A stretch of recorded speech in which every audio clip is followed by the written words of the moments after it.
2022, the United Nations established this International Day of Women in Diplomacy. So it's only been 2 years, and it's only the second time that we have been celebrating this day.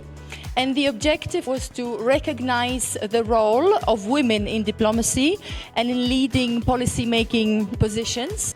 Women historically have been great contributors to nation building in Zambia and in the region as well. So I think it's important to center this discussion as well for young women, young girls who are at school, who probably do not know and haven't connected with that history. So we need to center this history, teach the young girls, teach the young women that they can also participate in a meaningful way.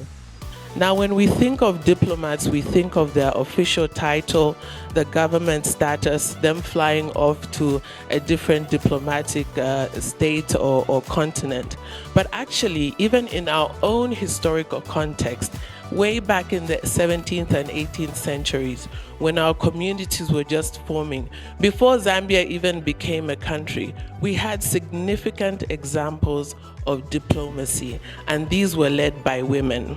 We're here to honor the women who have broken barriers, both silently and publicly.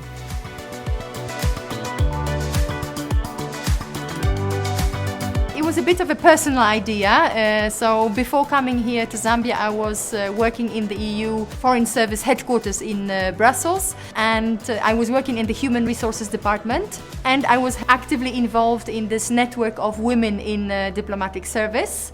And many of the things that also helped me grow in my role, helped me pluck up the courage and apply for the job of ambassador. And I thought, okay, I, as a female ambassador in Zambia, the first one in 50 years, have this responsibility also to share best practices, to inspire other people, to show that it's possible, even being a relatively young woman in an ambassadorial job, that this is possible.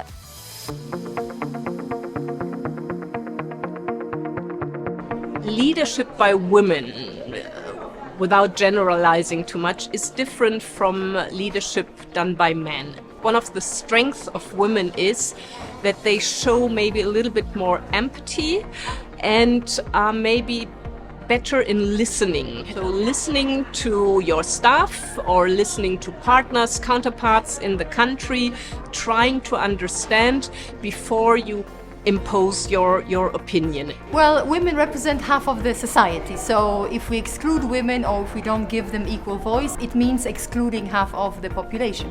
Women have their place in the diplomatic service, like in every other part of the society, but importantly, women bring a different perspective to conflict resolution, to diplomatic relations. They will help represent more diverse views when sitting on the table of negotiations, for example.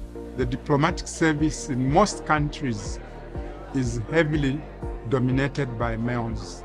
One of the measures could start at the policy level. The EU ambassador shared with us that adage, no women, no diplomacy.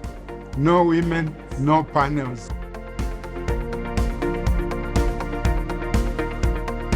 Persevere to work hard in the job, but also to fight biases and stereotypes. So even if people tell you, oh, you're not good enough, oh, you're not a man, to really persevere and build your career and believe who you are and be passionate about what you do, be it in diplomacy and or in other spheres of life. You have to believe and be passionate. Obviously, the sensitivity to other cultures is very important in diplomacy, but women have this natural perspective of being sensitive to others. Don't be discouraged and be the best at your craft, because there are going to be a lot of people along the way who are going to try to discourage you from where you want to be in terms of your ambition. And the idea is never be discouraged, and also make sure that you're the best at what you do. Oftentimes we as women, we as underrepresented groups, and I'm speaking in terms of being an African American, we have to work twice as hard to get as far as some of our other colleagues. But it's built upon having a reputation for being a hard worker and being an expert at your craft. So I think if you can do those two things together, the sky's the limit. I think they should not think they are disadvantaged at all.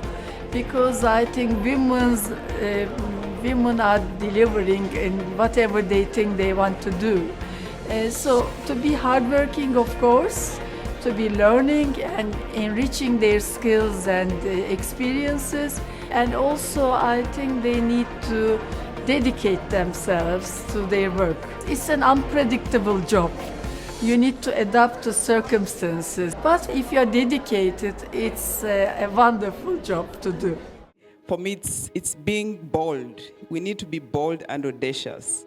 We need to step out of our comfort zone to do the things that make us uncomfortable, scary, but in the end, they will pay off. You can't be too self-conscious. You have to be driven by, I have to do a job.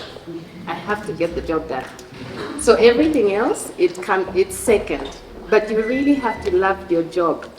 Mentorship, very important, where women can look up to someone who has been there already, who has succeeded in a job, that they can compare notes in a confidential manner. We have that at the European Union as a system for women who want to become managers or ambassadors. Also the importance of networks, where women can support each other and look out for each other, give advice and think of other women when there's a new job opportunity. Oh, I know this person who could possibly have the skills to fulfill the job, and inform that person there's a job opening. But also we need to involve men to believe in it and to believe in more diversity and inclusion.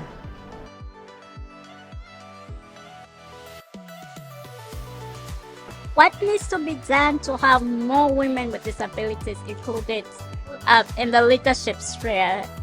Is first of all, we have to look at what policies have we put in place. Are the policies favorable enough for a woman with a disability to thrive? It all starts also with the mindset change. But always understand to say challenges will always be there.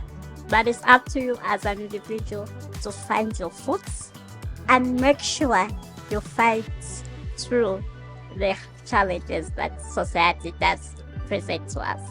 Now we'll open it up to the audience. If we have questions, you can just raise your hand, tell us your name, which school you're coming from, and give us the questions.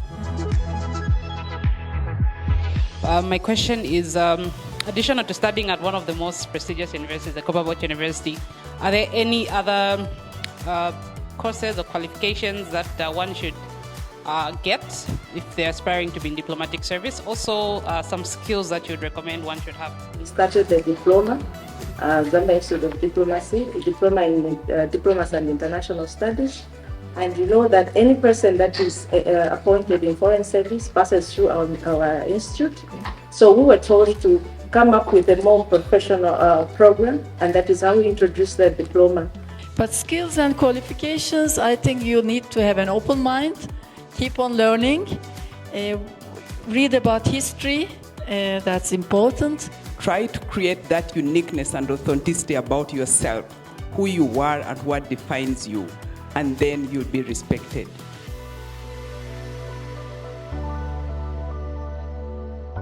It has to start with our society. Our mothers, parents, and leaders at large have to set that positive environment in our society, always encourage our girl child to say you can do whatever you want to do. You can be in politics, you can be a leader, you can be a diplomat without them setting a limit on you. So what brought me to this event is because I'm a woman in diplomacy, because of what I am studying, and I'm an upcoming leader, so I really wanted to see women in leadership and what they have to tell us. This has really motivated me, seeing a lot of women sitting there with good positions. I'm ready for this.